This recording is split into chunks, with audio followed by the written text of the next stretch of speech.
Hello and welcome. This is the fifth MGM, and I'm here with Tino, Hello, and I'm I'm here with Toffel. Toffel. And we're bringing you the quarterfinals of the top eight, which is, tell me, Tino, Well, it's Paul against Stefan, and Paul is playing a artifact combo deck, and Stefan is playing red deck wins. which is, yeah, somewhat quite often matchup we can expect to see in the Highlander format. Mono red, very popular deck. The artifact deck, not as popular, but still Yeah, very it's interesting. it's gaining popularity. A lot of people had quite the success in the last big tournaments with it, especially Powell. Yeah, Paul Everyone. is the prime player of this kind of deck. I myself tried to play it, but I failed, and turned out to be 35th in 35th place That's which first from from behind. the bottom. Top eight from the bottom. Yes. Top eight, definitely top eight from the bottom. Yeah, we see that Paul has to take a mulligan here because his hand only has one land, which doesn't help him at all. And Stefan has quite a good hand.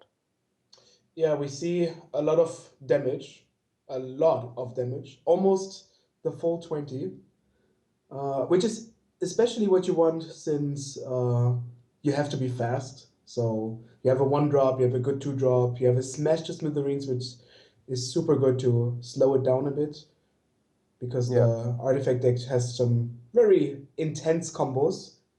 As we can see here, Zuran Orb, a very dangerous card. Yeah, but in this case, it's not good enough to keep this hand, I think, because there, except for Zuran Orb, there's only five drops and the Tezzeret here. But Tezzeret comes down way too late, I think. Paul really wants acceleration and draw cards, so I think this is a mulligan as well. We see the new Teferi here, like the commander Teferi, which is like something you cannot play all the time if you're used to regular magic, for example, in standard or modern. Yeah, So it's an it's interesting card choice. It costs a lot of mana, and um, I'm not too sure if it's needed in the deck, but I think Paul knows what he's doing, and he is convinced that he can abuse this Planeswalker, even when at six you mana. when you build a mono red deck, do you concentrate on something specific or you just put in everything that deals damage? Like, is there some cards, like, for example, do you play Blood Moon? Well, it depends on what kind of meta you're expecting. Mm-hmm. Like for example, if you have monocolored opponents, most of the time, then Blood Moon might be a cut. But I think versatility is key in Highlander decks, Mm-hmm. so you should play cards that have the most versatile use. All right, we see the six here, of course, the Scry Mulligan, uh, which is new to Magic in general. We see the Chromox here with the nice white Scry border. And eh, it's not a nice card. Actually, the hand is also not super, but yeah, probably better than any five would ever get. And the Chromox at least makes the turn two Thoughtcast possible, which is Mm. nice, I guess. You can also think about playing the rings on turn two and then Thoughtcast later for one mana cheaper. I Yeah, think both good options. I actually like the rings more. but Seems it to be. depends. I mean, the rings are a combo piece, and maybe Paul is aware that Stefan is playing some artifact hate, so he doesn't want to expose the rings yet. So he hopes that something else gets blown up, which sounds, Like a Chromox. yeah. Yeah, this is uh, horrible as well. I think pretty much everything that gets destroyed here is kind of annoying. So Yeah, uh, but let's look at Stefan's last draw. It's Zuzu, the Punisher, which is ooh, also a good card against Paul's deck. which is extremely punishing for decks that want to play more than two lands. Yeah, since I Paul is playing fast bonds and also the there fast bond combo.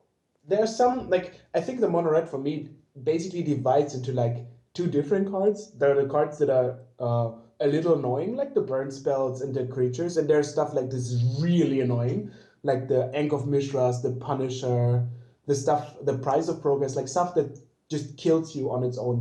The vortex, definitely. And this is cards you always want to draw because they are so repeatable in damage, so much damage in Mm. one card. And Now that's Steffen destroys the Chromox, as we predicted. genius. And but we see that mana actually works out quite well for Power. He can now play the one Power Stone if he wants to, which means that he will next turn have access to 6 mana, which Mm. is nice. And I think Steffen also wants to draw a land here at this point. Ooh, but this wasn't exquisite. It was something he probably won't even cast for the remainder of the game, so he still has to use his own cards, like the cards he had, which is fine. Now plays the Vexing Devil. Usually you should pay the 4 life. Yeah, I'm not especially quite Paul sure. should. I'm not quite sure I have seen a Vexing Devil in play in the first few turns or something.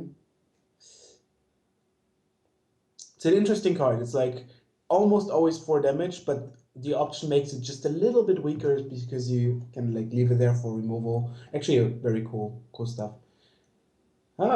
Here you see the nice interaction with the ring, Oh yeah, he copies the fetch land activate triggered ability which or doesn't even activated cost you ability. 1 Sorry. more life, right? Because it's the cost. It doesn't cost him life. No, it just copies the ability, so he gets to shuffle or search his deck for another forest or swamp, I think.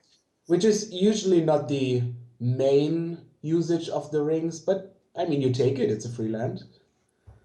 Yeah, at this point, Paul just hopes to find something powerful like a draw spell like Time Spiral or maybe Memory Jar, something that gets him more cards because he really needs to find something powerful here.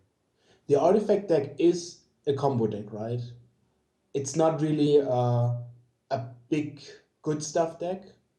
No, not at all. It can only win with the help of combo. If you disregard the fact that cards like Baleful Strix or something like that can beat down.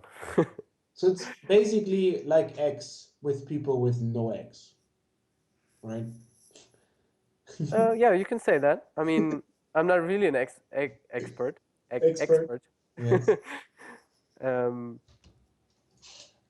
yeah, but I think the difference is basically that the most of the artifacts that Paul plays produce mana Yeah, instead of cycling through your deck, we see which this. is what I think X does most of the time.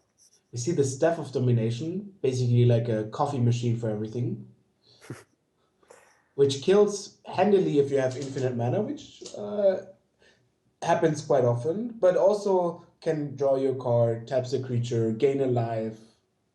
Yeah, it's a very good card even without the infinite mana. But I don't think this will help Paul in this place because No, Steffen really has